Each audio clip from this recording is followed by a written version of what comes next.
I want you to go back to using rapid fire, please. Let's do Makakaja instead of Sugu. I can't speak today.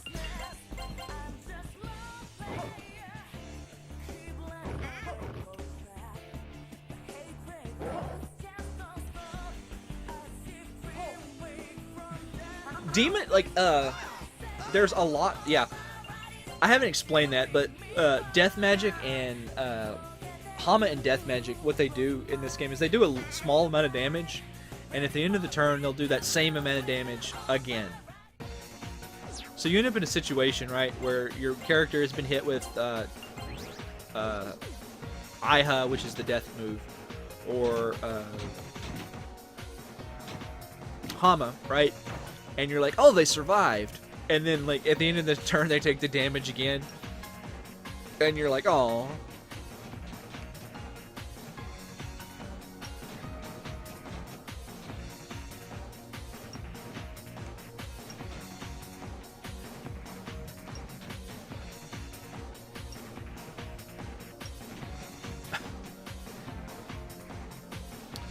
All right.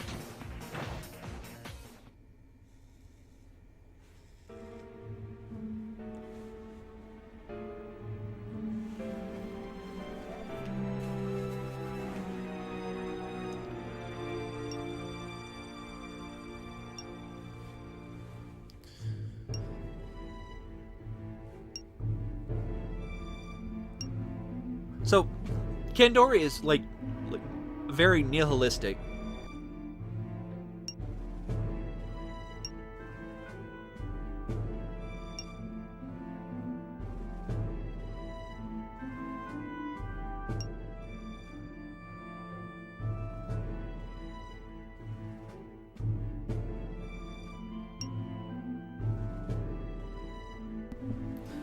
So hopefully you can hear that train.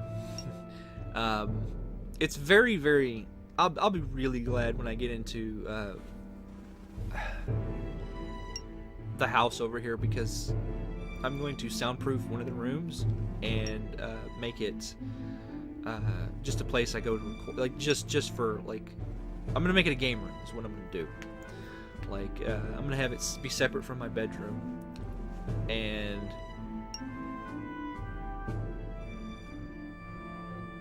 I'm doing that because my living arrangements, everything was in one room before.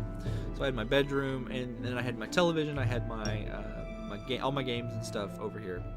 And at the same and what ended up happening was I'd end up staying up all night. I'd be like, okay, I'm tired, and I'd lay down, and then I'd just be on my bed browsing the internet, and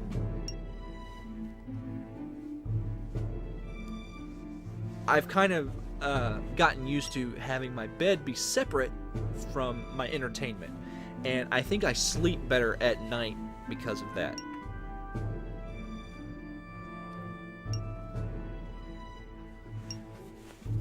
So I definitely want to use one of the bedrooms in the house that I'm going to be moving into eventually for that purpose. And I'm gonna try my best to soundproof it so that the train, you can't hear the train.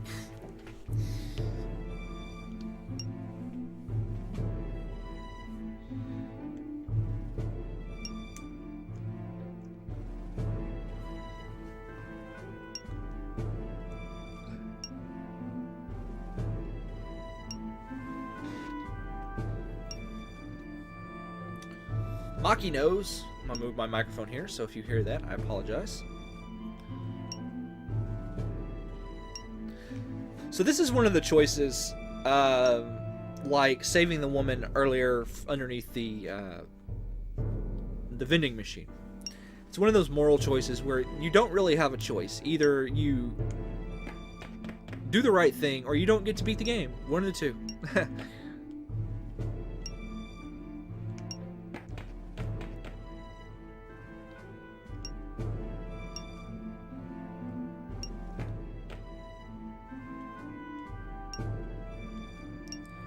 Push the red button.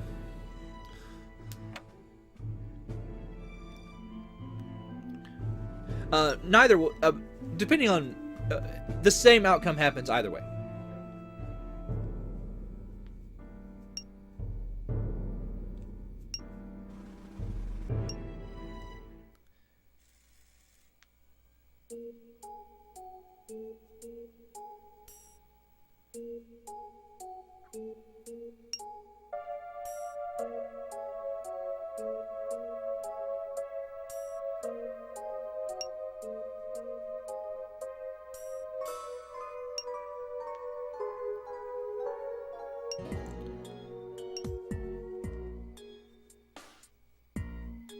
This music reminds me very much of Breath of Fire 3 for some reason. That beat. But anyway, you might remember earlier that Maki was mentioning a girl in black. Well, there's the girl in black. And she looks suspiciously familiar. I wonder what's going on.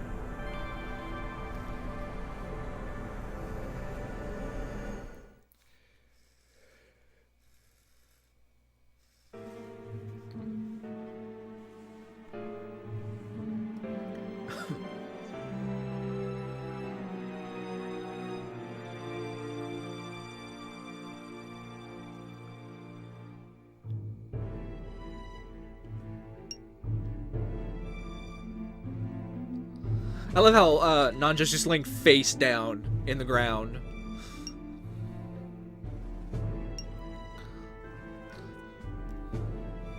Like I've got this like mental image of him just being kind of like this Frankenstein mofo, like kind of tall, gangly, like square everything, like the Frankenstein monster in the old movie. I mean, he doesn't obviously have like the squared face or anything, but like, I don't know, it's just something about him.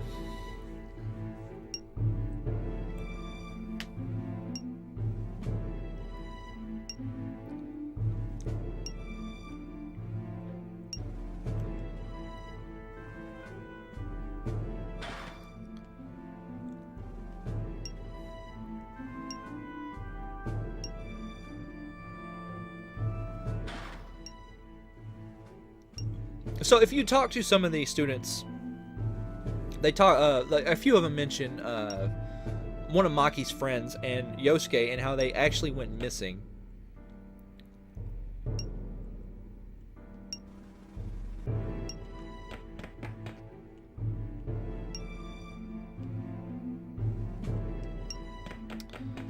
Let's see.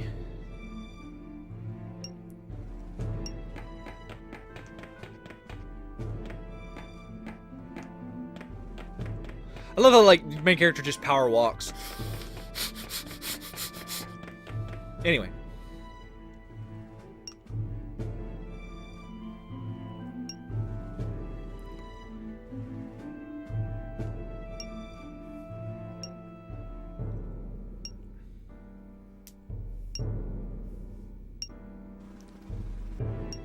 So this is not a time difference. We have not time traveled. What could possibly be going on? And there's no hole. What?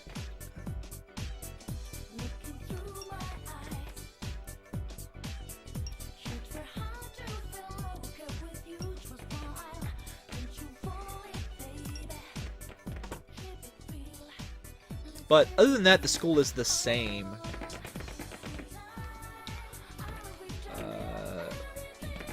We want to go into...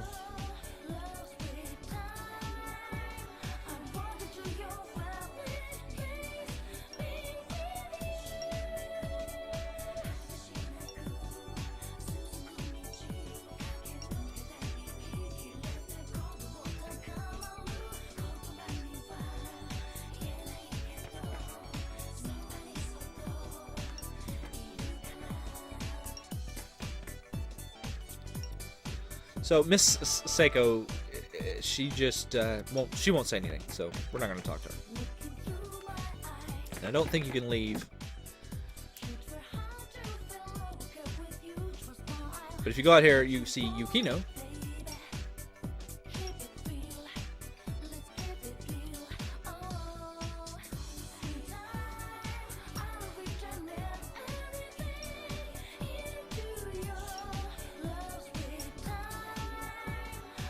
And if you go in here,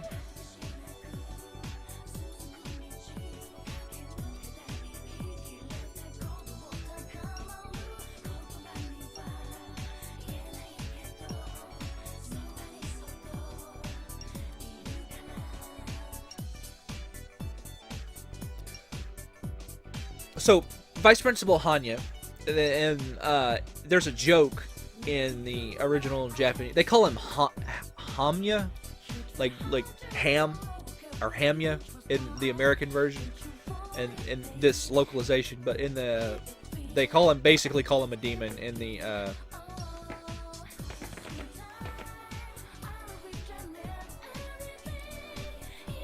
in the original Japanese version. And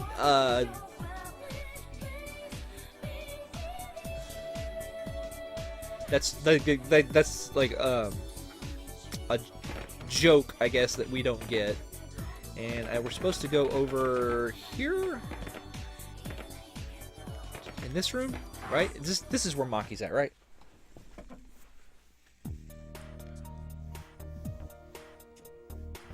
Yeah, there he is.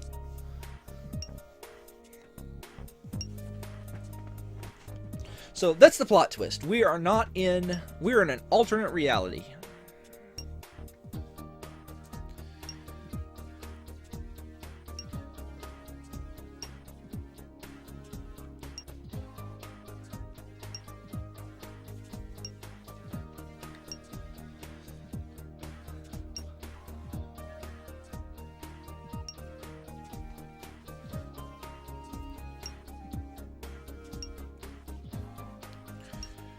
So I'm not going to talk about like my theory on what's happening here, but it's very interesting to me how, even though some of the terminology has changed, how in line with the explanations they put in Personas 3, 4, and 5, even 5, how in line like the stuff that happens in this game is with those later Persona games. Like, they didn't retcon a bunch of stuff. Like, honestly, like, what's going on fits perfectly in this. What's going on in this game fits perfectly with the explanations they have in the later games.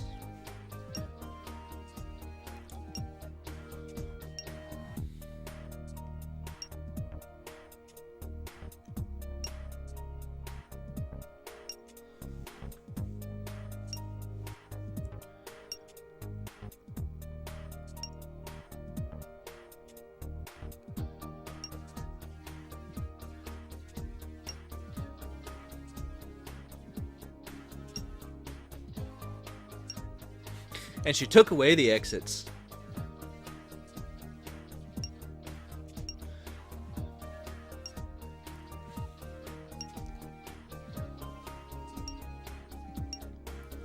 Alright, so now we're in another dungeon. And this place is...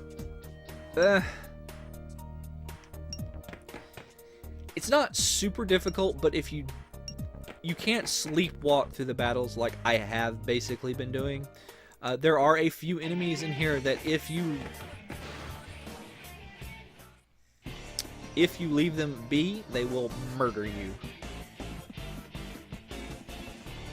No, this is not one of them. But... oh. Well, he's frozen, so it's fine.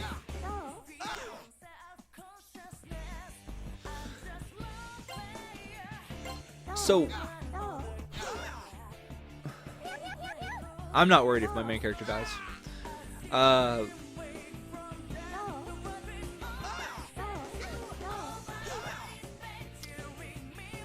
Specifically, the enemy that I'm talking about, they're these little toilet guys, and they will, they have a move where they detonate. Oh, shoot. I forgot. Bow moves.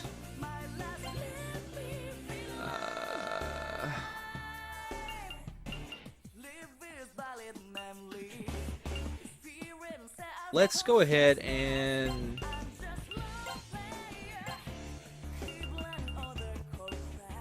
do this. I was too busy talking, and then like, I ended up in a bad situation here. So let's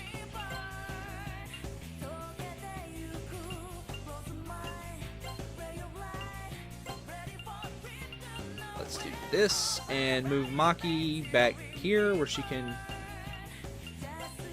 All right, cool. Bows, their range is wonky. So like if she's in the front row, she actually can attack with her bow, and since rapid fire is a bow move, yeah.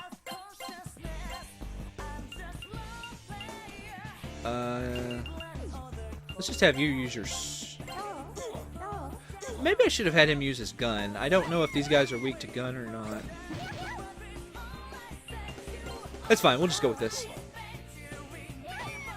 Yeah. That battle took way too long, and I apologize. But anyway. No, not diorama. This. Okay. So, let's see. This is a velvet room. This is the nurse's office. And if you go up 2 rooms, there is a shop. So that is if you need items.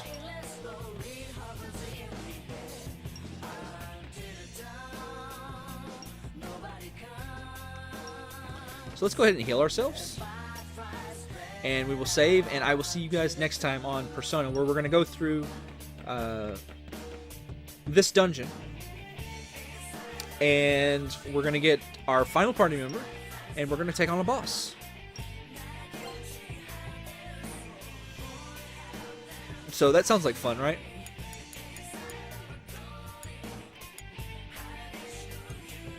So I'll see you guys next time on Persona on the PSP.